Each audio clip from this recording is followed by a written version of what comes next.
professora! Mestra querida! Muito bom estarmos juntos de novo. Oi, Sila!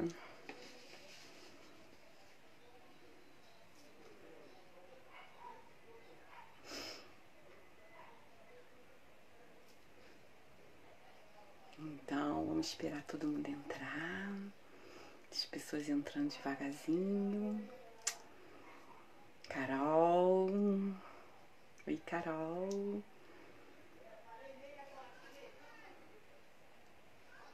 Vamos sair com muito conhecimento, né, Carol, dessa pandemia. Olha que beleza, gente.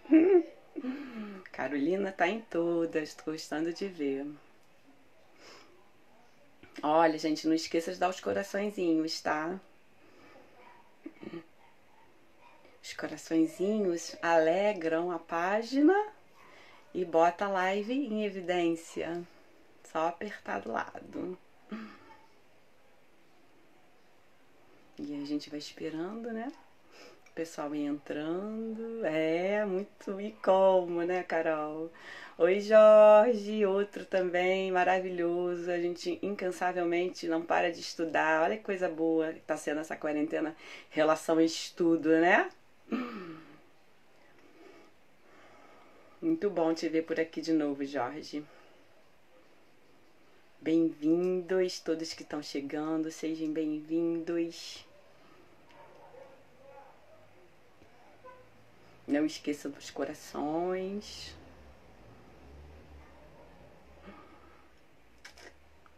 Oi, Aninha. Oi, Marcinha. Muito bom a gente, né? Ter esse contato, mesmo longe, mas é um longe que tá perto. Ver vocês é muito bom. Mateus, prazer, vai entrando. Todos bem-vindos. Nunca estudamos tanto, isso é muito bom. Karina, seja bem-vinda também. Não esqueça de apertar os corações, tá bom? Vocês apertando o coraçãozinho, bota a live em evidência e fica tudo mais bonito e colorido. Né, Marcinha, grande professora. Aí, os coraçõezinhos. Esses professores que estão entrando aí moram no meu coração de verdade. Quanto ensinamento. Quantos. Muito bom. Sejam bem-vindos. Oi, querida. Tudo bem? Adriane. Oi, Adriane. Oi, Deizinha. Tudo bem? Boa tarde. Sim. Oi, Alice. É muito bom ver todo mundo aqui, tanto alunos como os professores, que eu aprendi tanto. É muito delicioso isso tudo, gente. Parece que passa um filme nas nossas cabeças. Eu vi Marcinha agora aqui, eu lembrei de quanta prática eu fiz com Marcinha. Nossa, passa um filme de verdade na nossa cabeça. Sejam todos bem-vindos. Não esqueçam de dar os coraçõezinhos, tá bom? Essa live a gente vai falar um pouco mais do Dakshina Tantra Yoga, tá? Com o nosso querido mestre, professor Ricardo Coelho. A Márcia é sua professora, fui muito tempo aluna da Márcia. Era muito bom. Todos, né? Todos. Então, gente, hoje é mais uma chance de a gente conhecer um pouco mais dessa tradição milenar, tá? Ter o conhecimento de como que é o Dakshina Tantra. E eu trago hoje uma pessoa muito querida no meu coração, porque foi com ele que eu comecei o meu caminho no Dakshina Tantra, né? Então, eu vou botar aqui, que é o nosso mestre.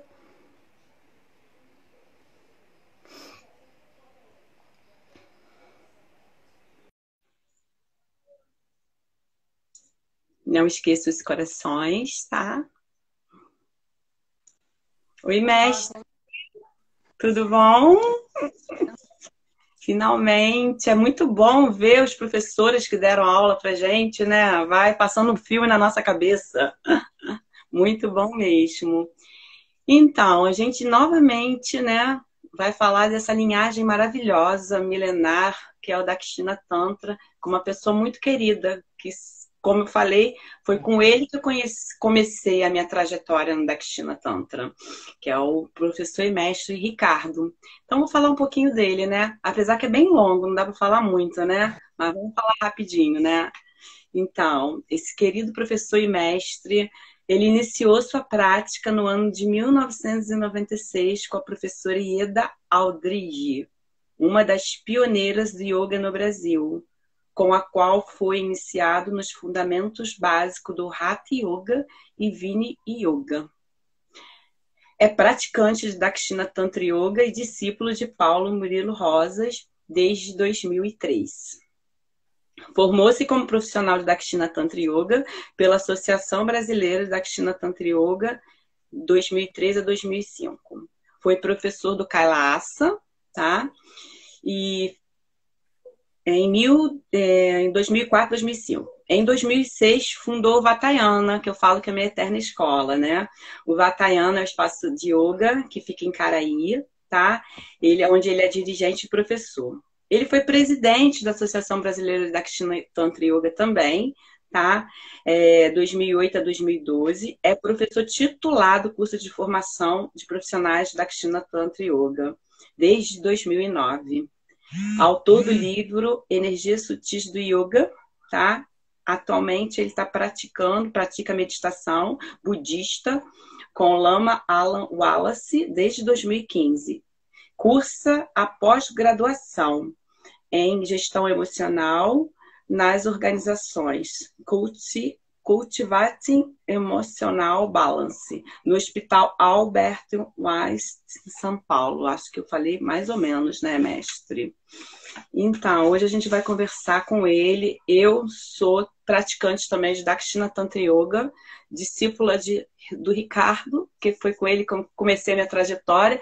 E hoje eu recorro a ele o tempo todo. Às vezes eu acho que eu encho o saco dele, mas a gente precisa, né, desse retorno, desse feedback. E está sendo bom. Eu estava falando antes de você entrar, mestre. Está sendo bom porque a gente está pegando os livros, está estudando mesmo, né? E está trocando essa ideia. Então, alguma coisa muito boa na quarentena a gente está fazendo, sim, que é estudar. Então, uhum. quem não me conhece, eu sou Cláudia Fiuza, tá? Tenho o Espaço Santa Rosa, eu sou Surya Mascara. E hoje vamos bater um papo, nada melhor com bater um papo com esse mestre maravilhoso, tá? Como eu falei para vocês, eu comecei com ele lá no Otávio Carneiro e era bem complicado na época que a gente começou. Pô, vou falar uns 8 anos atrás, ou mais até, saí do Fonseca e fazia a última aula com ele, se eu não me engano, era segunda-feira, às 20h30. Então é aquilo, tinha que ter determinação mesmo, sabe, para aquele caminho. Então era a última aluna, às vezes ele fechava a porta para mim descer, entendeu? Então era chegar em casa mais de 10 horas da noite. E ainda tinha as meditações que eram tarde, se eu não me engano, Ricardo, era 21 horas, né? Com o André na época, não me É, lembro. A gente saía bem André tarde. tá. E eu morava no Fonseca, eu tinha que vir de carro, às vezes até de ônibus, ou às vezes de táxi, né? Mas eu fui lá. E depois eu passei para de manhã, no primeiro horário, que foi o horário que eu consegui ficar. Então, hoje a gente está com o nosso querido professor e mestre aqui para falar um pouquinho dessa linhagem. E em alguns momentos, se eu tiver oportunidade, eu entro com as perguntas que alguns alunos deixaram comigo. Ok? Ok, vamos lá. Bom, se você quiser direcionar algum assunto específico, fica à vontade, porque assim, a gente pode falar, se for, pode falar uma introdução uma visão mais genérica aqui do Dakshina Tantra, e depois a gente entra com as perguntas, que eu acho que é interessante, que a gente vai fazendo uma coisa mais descontraída, né? Uhum. Tem uma Bom, pergunta bem legal que eu acho que dá até para a gente começar a falar sobre o Dakshina uhum, Tantra mesmo. Vocês estão me ouvindo bem sem áudio? Então, né? Tá ouvindo, bom, mestre? então, ó, Ah, então tá bom. ó, É, o meu, fazer não sem áudio. sei, tá bom? Tá É, ótimo a também. live que eu fiz, eu acho que eu fiquei longe Pois é, hoje é a primeira vez que eu da... faço semente, estou gostando. Então, vamos começar por essa pergunta que eu acho legal, que aí a gente já parte daí. Como se dá o autoconhecimento pela prática do yoga, né? No caso da Kristina Tantra, é aluno, todos são alunos, tá? Qual o papel dos asanas nesse aspecto? Como que funciona? Uhum.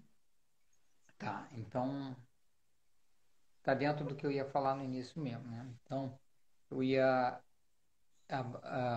como é que dá como é que funciona esse processo, né? E Uhum, aí eu começaria fazendo uma citação aqui de um aforismo tradicional do budismo tântrico, né? Que tem raízes, é, as mesmas raízes do Dakshinatanta. Então, o Lama Alam Wallace cita esse aforismo assim: a mente é o monarca da criação. Então, a gente vai entender que todo o trabalho do yoga é de transformação da nossa mente, né? Independente de qual técnica que a gente use. Então, falando assim conceitualmente, né? Essa uma das características mais fortes da ideia do yoga é pensar, dar para a gente a habilidade de viver o momento presente, né? O agora.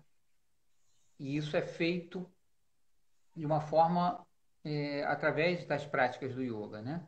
Então, quando a gente consegue começar a viver o momento presente de fato, né? A gente começa a entrar em contato primeiro, a maneira de viver o momento presente é entrar em contato com o nosso corpo, com a nossa respiração. A gente não respira no futuro nem no passado, a gente respira só no momento presente, né? E aí a gente começa a observar nosso corpo, nossa respiração, consequentemente nossa mente, com essa capacidade, a partir do momento presente, sem ficar projetando as coisas para o futuro, que gera ansiedade, nem projetando, nem voltando para as situações que a gente viveu no passado, que gera depressão. Então, primeiro, a gente vence o tempo, né? E a gente entra em contato com a própria existência, começa a observar a existência com um novo olhar, né? E aí a gente vence a primeira barreira do tempo e também começa a perceber que a barreira do espaço não existe, né? Então, a gente começa a trabalhar para desmoronar também o espaço. O espaço e tempo são criações da nossa mente, né? E a gente começa a perceber que nós somos uma unidade, né? Com um todo. E a gente vai se libertando pouco a pouco da ideia equivocada que nós somos esse ser limitado com o qual nos identificamos, né? Então, eu não sou, como o Paulo Murilo deve ter falado na sua live, ele repete sempre, né? A gente deixa de se identificar com esse ser limitado que a gente pensa que é, né? é verdade.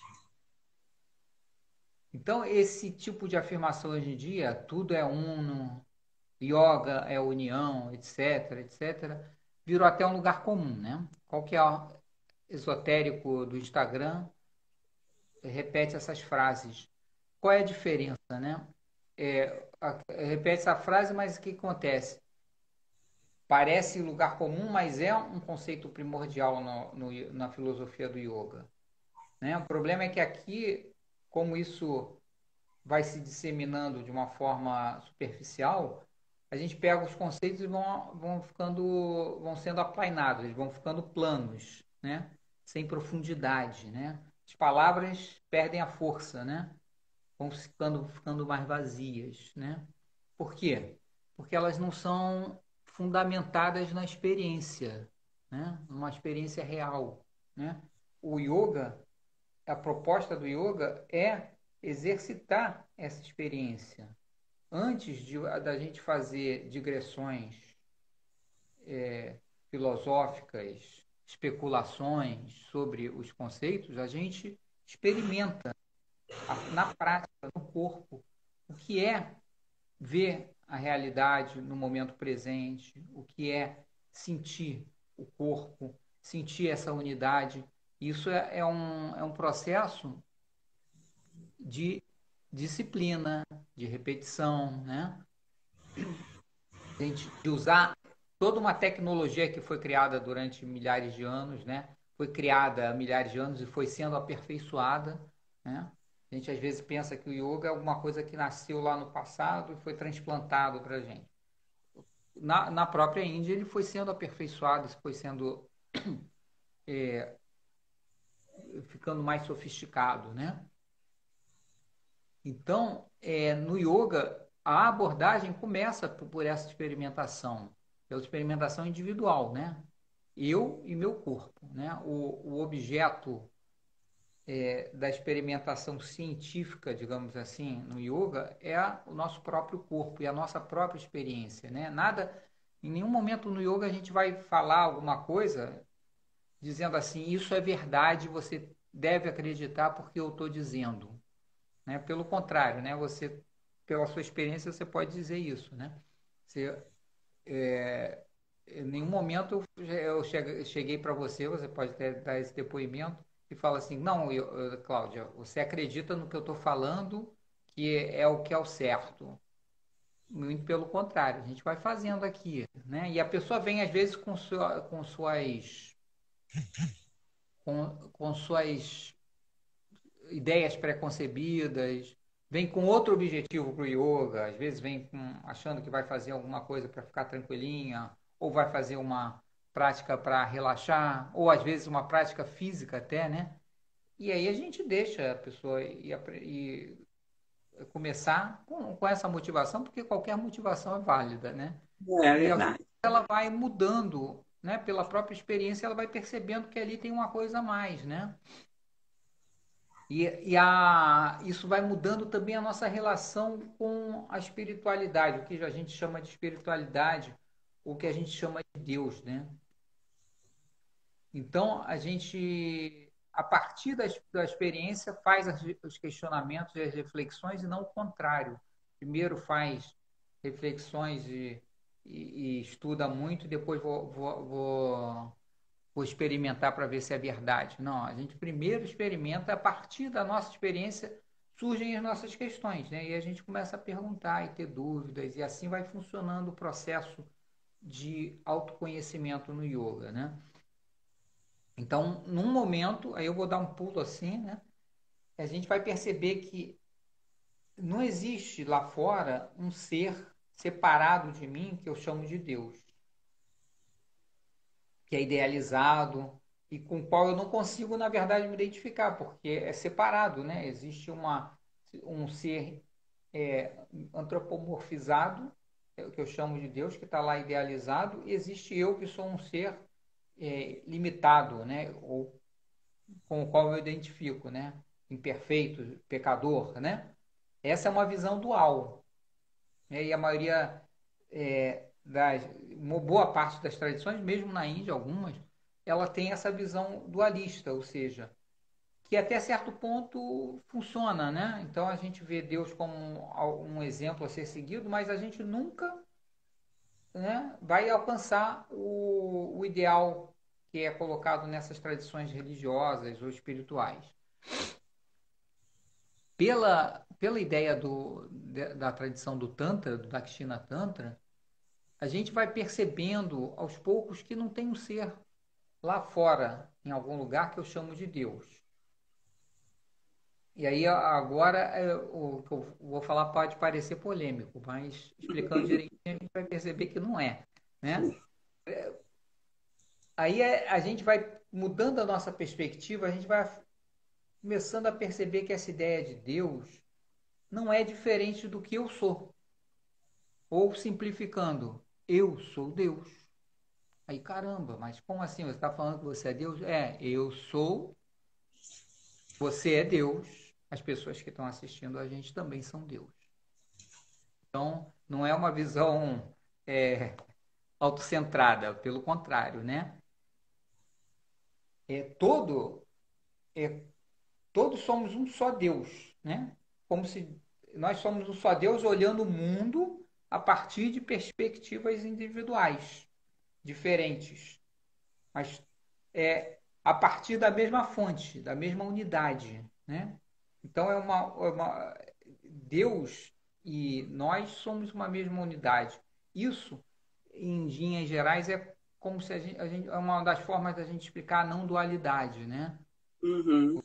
Tudo é uno, não é? Tudo é uma massa disforme, tudo é igual e as pessoas não são diferentes. Nós temos as nossas individualidades, sim, e a gente vai lidar com essas individualidades, mas no fundo, percebendo que a gente não é tão distante, a gente não está separado pelo espaço nem pelo tempo, somos essa unidade que transcende o que nós somos na nossa aparência, na nossa relação.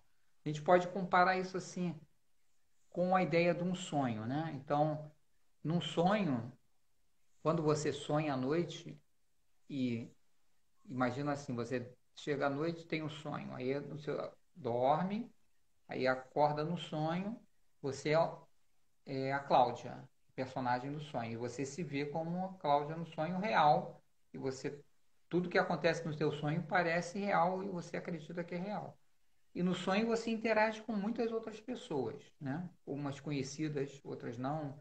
E você conversa com as pessoas, fala com uma amistosamente, com outra você pode brigar, com outra você pode, não sei o quê.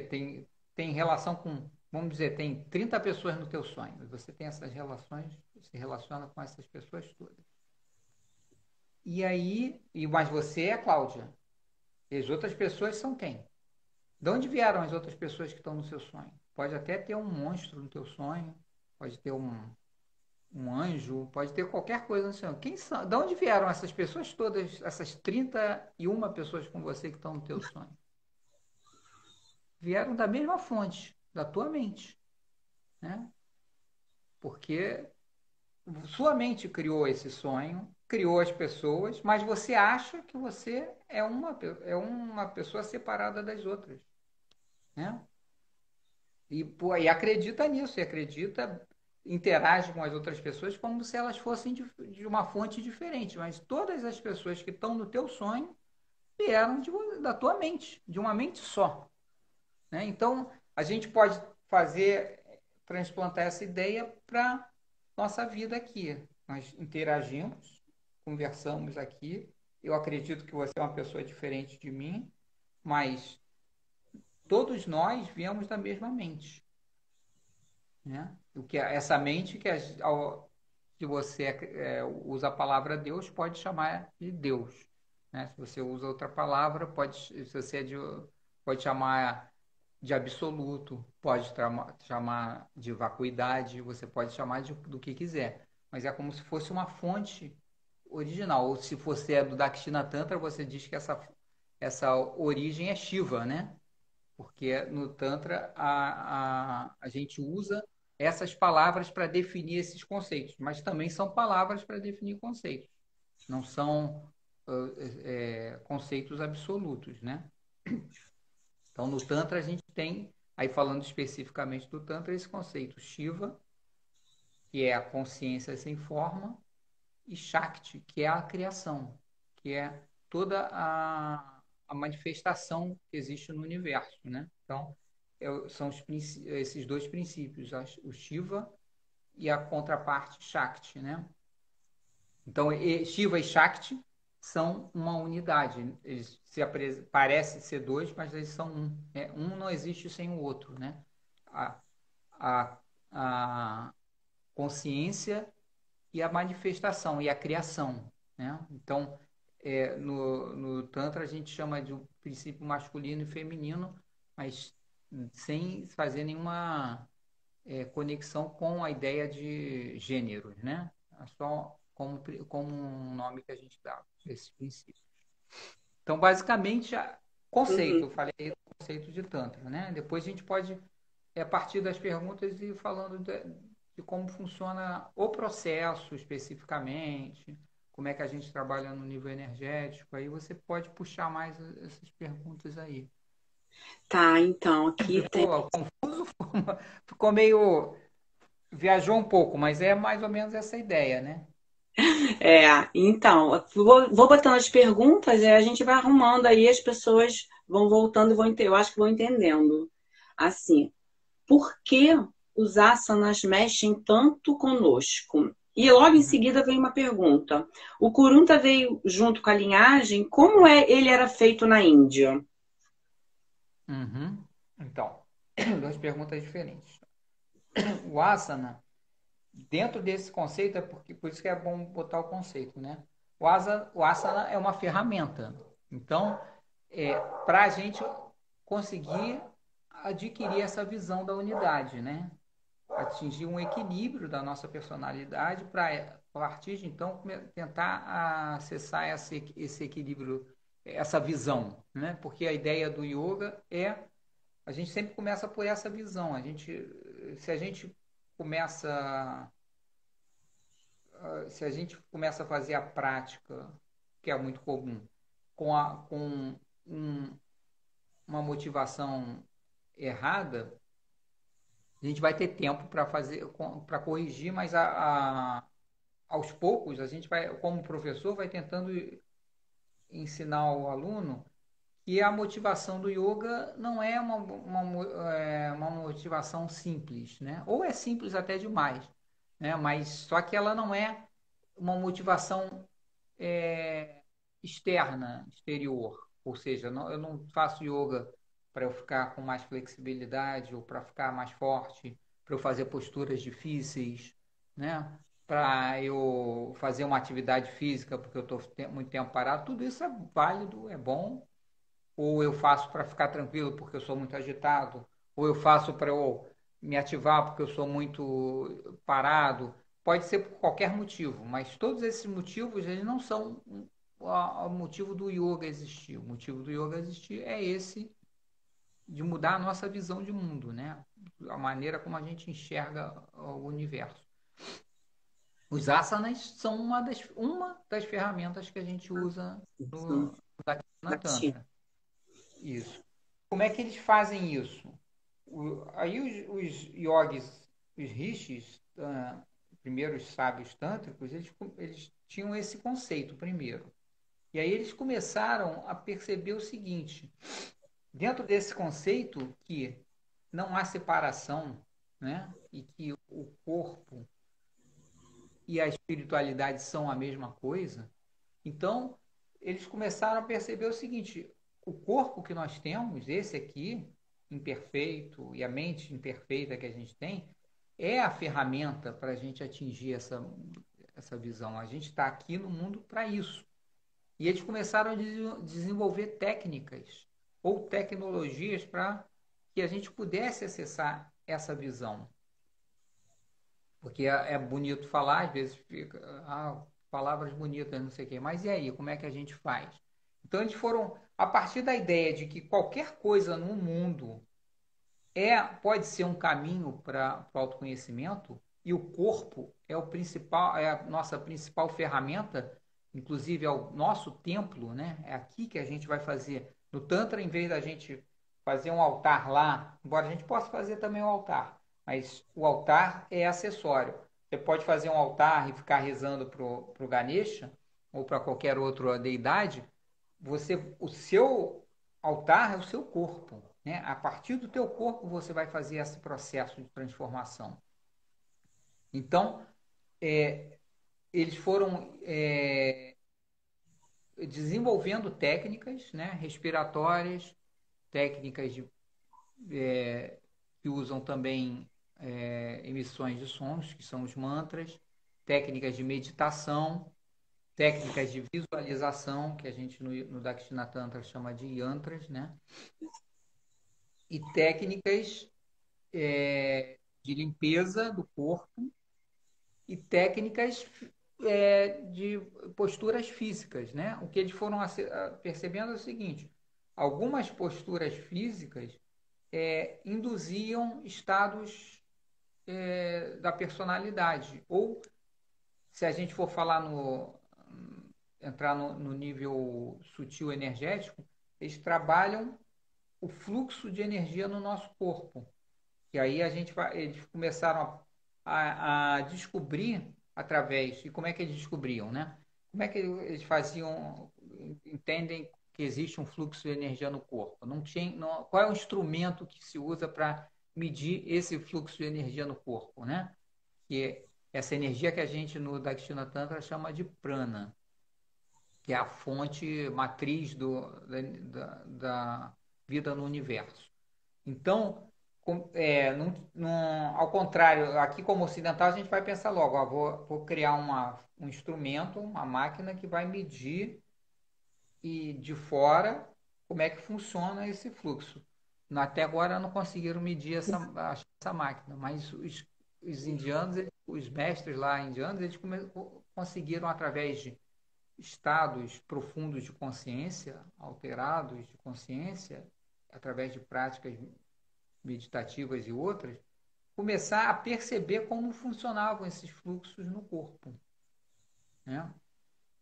E começaram a perceber que é, observando também a natureza e os animais, como tinham esses animais e na natureza existiam movimentos que, que eram repetidos instintivamente, né? Por exemplo, a gente pode dar um exemplo algumas posturas têm nomes de animais, né? Por exemplo, Adho Mukha Svanasana, é a postura do cachorro olhando para baixo. Exatamente isso, né? Porque o cachorro, quem tem cachorro em casa sabe que tem hora que o cachorro ele né, faz aquela postura de se espreguiçar naturalmente, porque aquilo ele instintivamente sabe que aquilo faz ele relaxar, né? Faz ele ficar tranquilo. Ele fez alguma vez instintivamente aquilo ele sem reflexão, né? Mas como ele está muito mais em contato com o ser dele, porque ele não tem uma mente atrapalhando muito, ele faz aquilo naturalmente. E crianças também fazem isso muito, né? Quem Nossa. tem criança pequena e já faz yoga, começa a falar, meu filho está fazendo uma postura de yoga, né? Está fazendo essa postura. Aquela, então, a criança não adora ficar de cabeça assim para baixo. Brincando. Brincando, porque É, brincando. é uma postura que induz algum estado interno que é agradável, né? E aí eles começaram como eram mestres que já tinham uma autopercepção do próprio corpo muito grande, eles conectavam facilmente a mente e o restante do corpo, eles começaram a entrar em estado meditativo e exercitar, experimentar essas posturas e ver o efeito que elas faziam. E eles foram desenvolvendo tecnologias para isso, para direcionar a energia no próprio corpo com um objetivo específico. Então, cada postura do yoga que a gente vê sendo feita aí, hoje está muito, muito popular na internet, as pessoas fazendo e tal, ela não é feita para exibir, não é feita para você fazer um desafio e vencer as suas limitações mentais, porque fazendo coisas mais difíceis você se sente, teu ego cresce, é para crescer o ego só, porque não é para isso que serve. Cada postura tem um objetivo, ninguém faz. Aqui no Dakshina Tantra, a gente nunca vai fazer uma postura só porque ela é um desafio, só porque ela é difícil. A gente vai fazer um exercício porque ele tem um objetivo específico para aquela pessoa que está fazendo. Por isso a aula a gente dá individualizada, né? Então, aqui no Ocidente a gente um pouco se perde um pouco nisso, porque a gente começa a entrar no barato de fazer a prática, a parte física do yoga, e é divertido, dá prazer e alimenta o nosso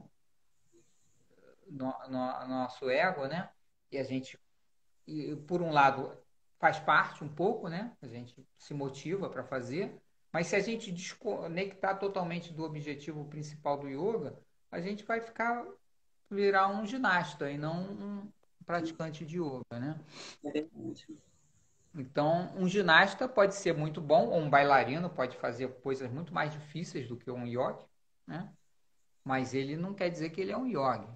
Uhum, com Faz a certeza. diferença não é só também você estar consciente do que você está fazendo. Isso é uma das partes, mas é você estar sendo orientado por um professor, porque o professor sabe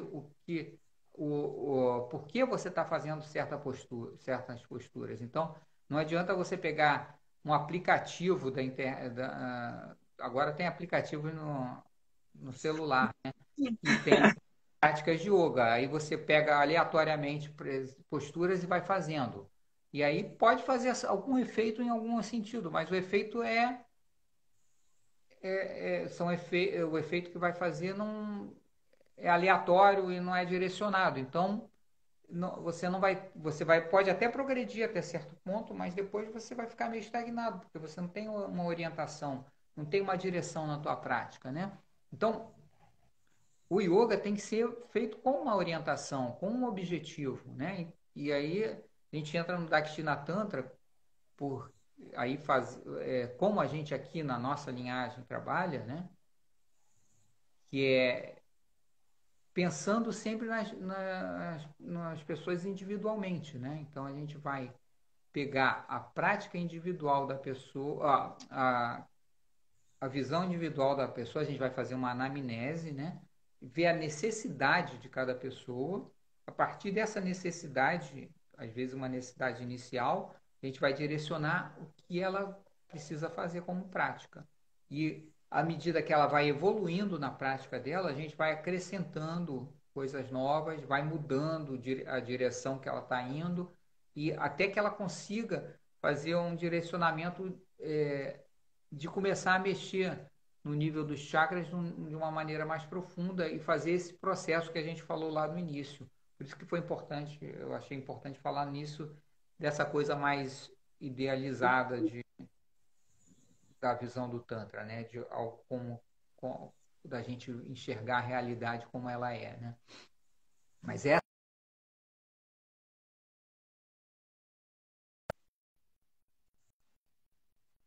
gente vai se perder, né?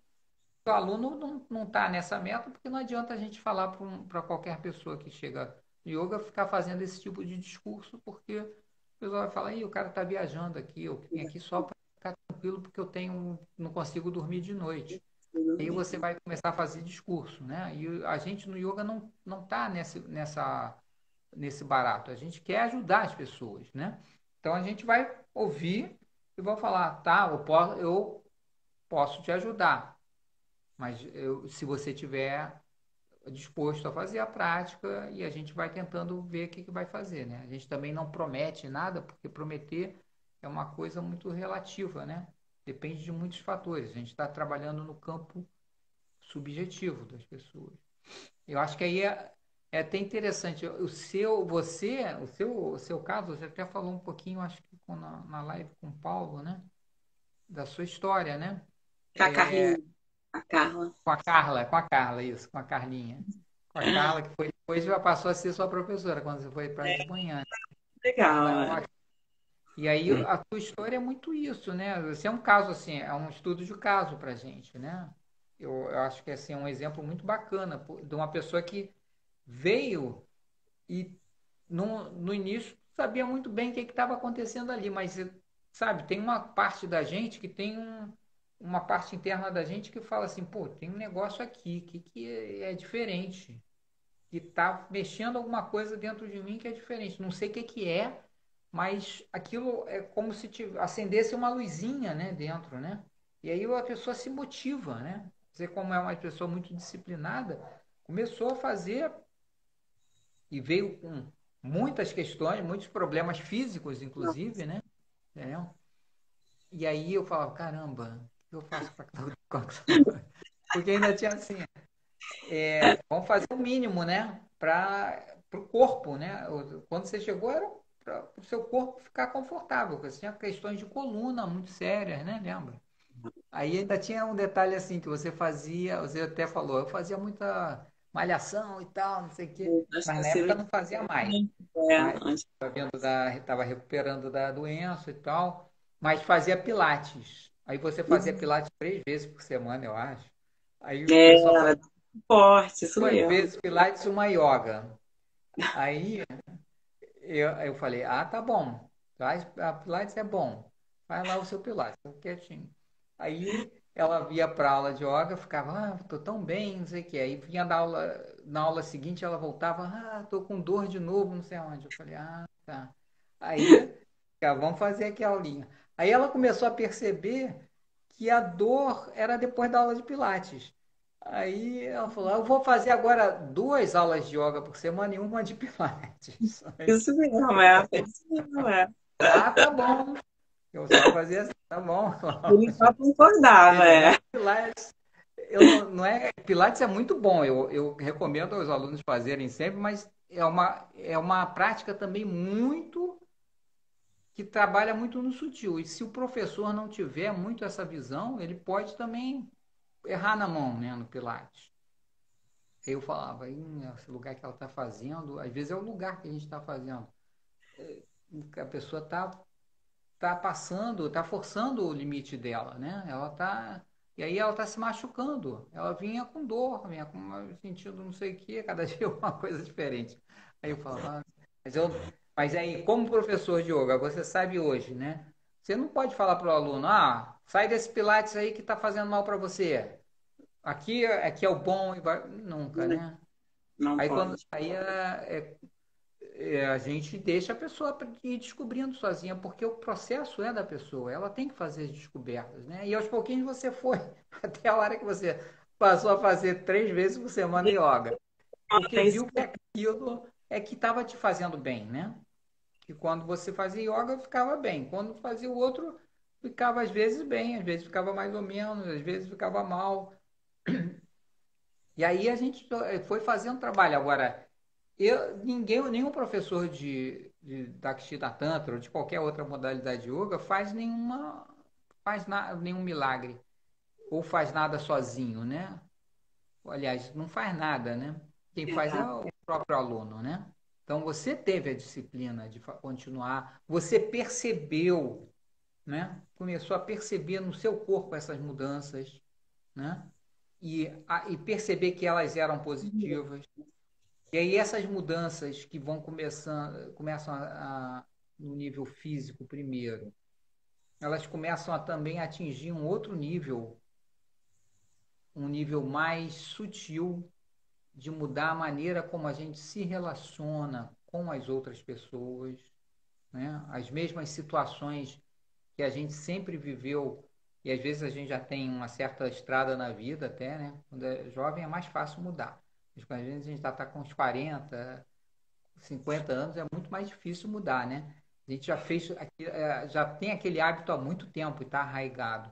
Mas a gente percebe que a gente começa a mudar sem querer, né? Então, certos prazeres que a gente tinha, eles Não faz continuam sentido. sendo legais, mas eles já não são tão... Faz sentido, é muito estranho, eles já é. não fazem já não é tanto assim, né? Quando você não deixa de gostar das coisas que você gosta, né? Então, só não consegui mudar em você que você ainda continua torcendo para o Vasco. Tem que torcer para o Ele Flamengo. sempre fala Isso isso aí pra quando a mim. pessoa evolui um pouco mais. Ele não desiste. Tem que brincar, né, mestre? Tem que brincar. Então, essa brincadeira é isso, né? Assim, a gente continua, né? Eu quando jovem, era torcedor fanático do Flamengo. E eu continuo gostando de futebol até hoje, né? Só que o futebol não é mais o motivo da minha felicidade. Eu fico feliz quando o Flamengo ganha. Opa, legal. Mas se eu perder, que Não chato, vai né? sofrer, né? Triste. Mas não é. Quando eu era jovem, bem novinho, se o Flamengo jogo domingo, se perdia, segunda-feira acabou para mim, né? Eu estava em depressão, semi-depressão, porque a fonte da minha felicidade era essa fonte externa, né? Era uma Ai, coisa mestre, sobre a qual eu não tinha o mínimo, a gente não tem, hein? Oi, fala. estão todos rindo aqui, até a Deise tá já brincando comigo, tá vendo? Gente, eu já Eu melhorei gosto, muito. Olha como eu eu me melhorei. demais com o Vasco, Deise. Você não sabe como eu impliquei com ela desde que ela começou. Eu ia Ela olhava fazer, atravessada assim para mim, aí o Vasco é viradouro. eu entrava para Aí fazer ela yoga. olhava É, atravessada, Camisa do Vasco aqui é proibida, tá? Aí ela vinha com a camisa embaixo da roupa de. Ele falava camisa do Vasco, não, não. Aí a gente levava assim dessa forma, né? Mas a gente muda, É, né? A visão. assim, mas é legal falar isso porque assim, não tô implicando com você brincando aqui, mas você não deixa de gostar de Não, futebol, não deixa de gostar do Vasco, não deixa de gostar de ir para o Maracanã, mas você já olha com um olhar mais amplo para isso, né? Aquilo é bacana, é um prazer que você curte, é divertido, mas ele não é um pedaço tão grande da tua vida. Ele não é o principal da tua vida, é uma parte, né? Faz parte ainda, porque a gente não, a gente às vezes pensa que assim a evolução é um processo da gente tirar, descartar as coisas da gente.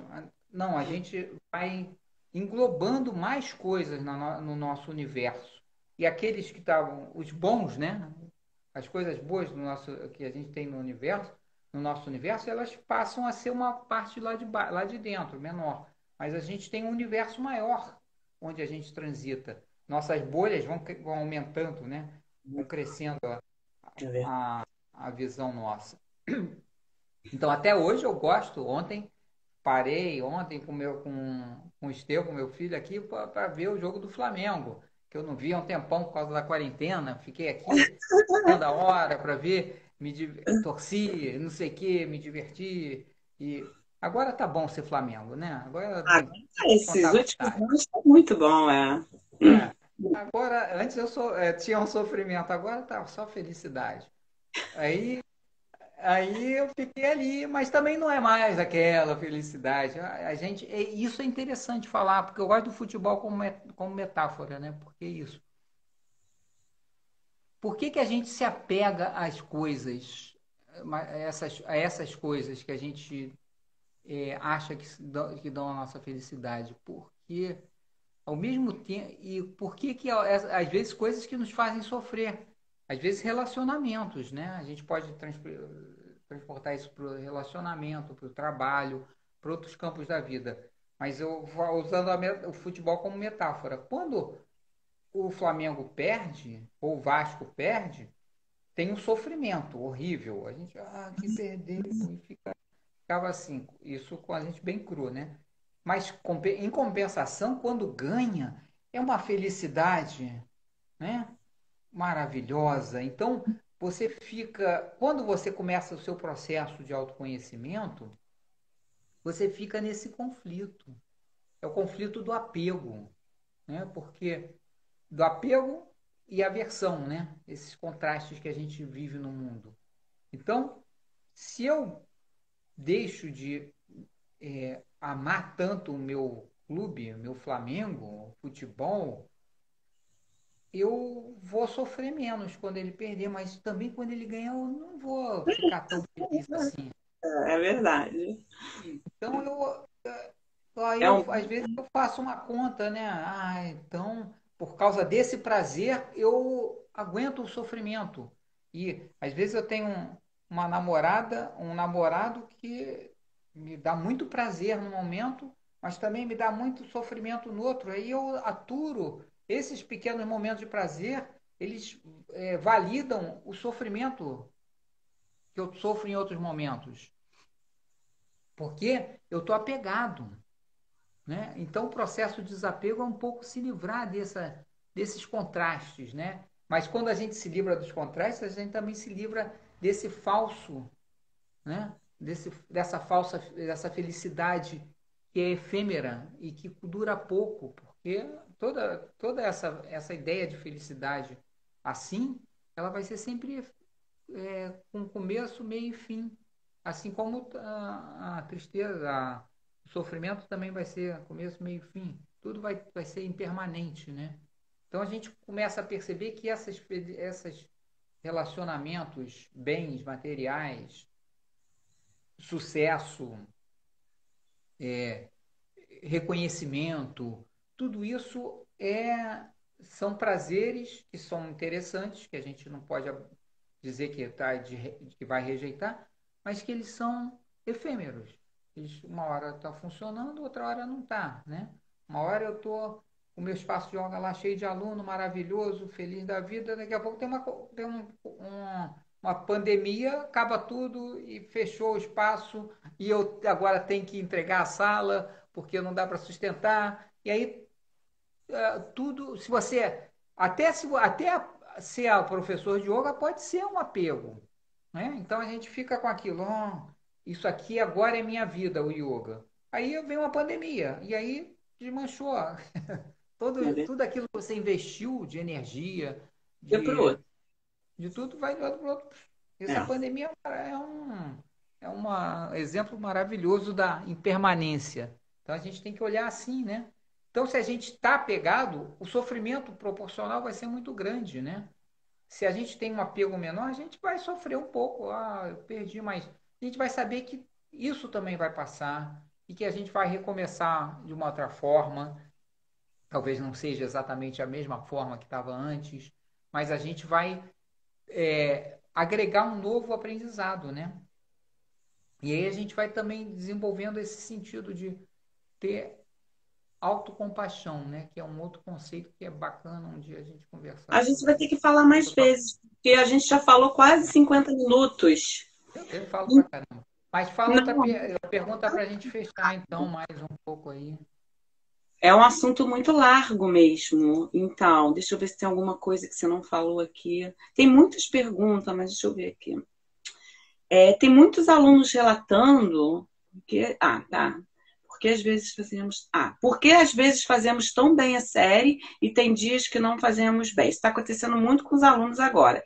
E outra coisa que está ligado também, que está acontecendo muito. Porque sinto vontade de chorar no Shavasana. E tem outros alunos que falam que choram durante a prática também. Isso está acontecendo muito agora. Bem, não dá nem para fazer as outras. Vou ficar nessas aqui. Ih, tinha pergunta aberta. Uma hora é pouco, né?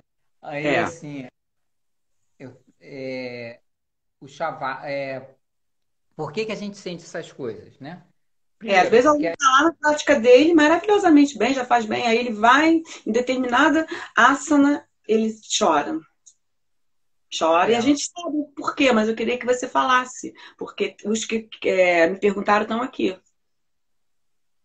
então, a gente vai entrar nesse processo e aí a gente vai começar, quem está fazendo a prática já, é como se a gente começasse a mexer, né?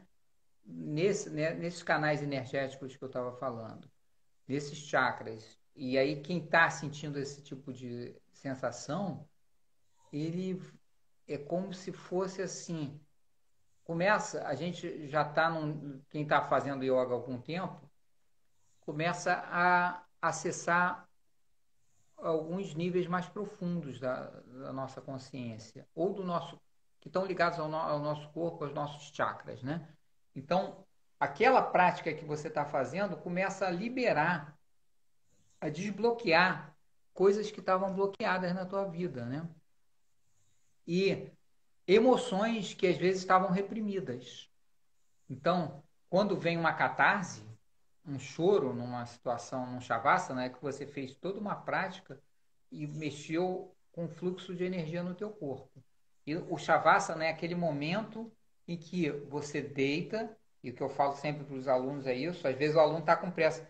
Hoje, Ricardo, estou com pressa, não vou fazer o shavasana não. Eu falei, corta outras outros exercícios aí da tua série, ou faz mais com Mesmo. menos tempo em cada uma, mas nunca corta o Shavasana.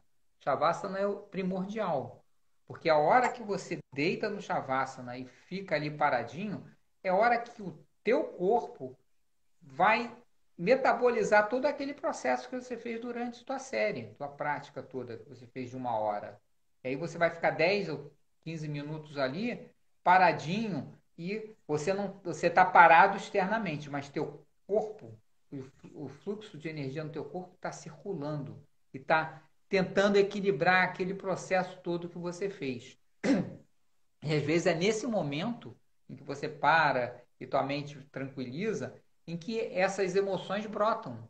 E você às vezes não tem consciência nem de que emoções são, mas elas estão saindo, estão vindo para a consciência. Então o choro é tomada de consciência de que você tem emoções que estavam guardadas. Então, deixa o choro sair.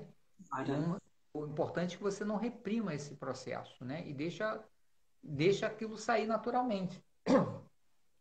E vai sair durante um tempo, você depois vai se sentir melhor, né? Pode ser que você passe um outro tempo sem sentir essas coisas, mas aí mais na frente você vai começar a mexer num outro processo, num outro nível mais profundo, em outro chakra, e pode ser que surjam outros sintomas, às vezes pode vir não como um choro, mas como raiva, como isso, raiva, irritação, às vezes irritação.